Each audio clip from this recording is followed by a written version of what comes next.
Thank you for selecting Dundas Jafine's ProShield exhaust hood. The expected installation time should be approximately 20 minutes, and the tools required are a screwdriver, 4 screws.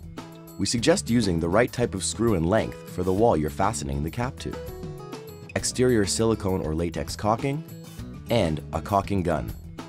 Attach the vent cap to the pipe. Ensure the pipe fits snug inside the collar. Align clips on the collar so they snap into the pre-punched pipe slots. If required, cut a hole in the wall or use the existing hole that is present. Ensure the hole is 4 1/4 inches in diameter. From the outside, pass the pipe through the hole opening until the vent cap lies flush against the outside wall surface. Secure the cap to the wall by screwing it in place and caulking around the reveal. Now, connect your dryer transition duct to the tailpiece of the hood you've just installed. We suggest using a 4-inch worm drive clamp to ensure the 2 connections are secure.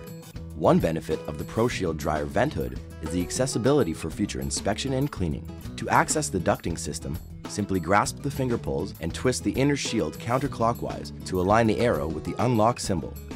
Remove the shield to clean out lint and debris from inside the vent.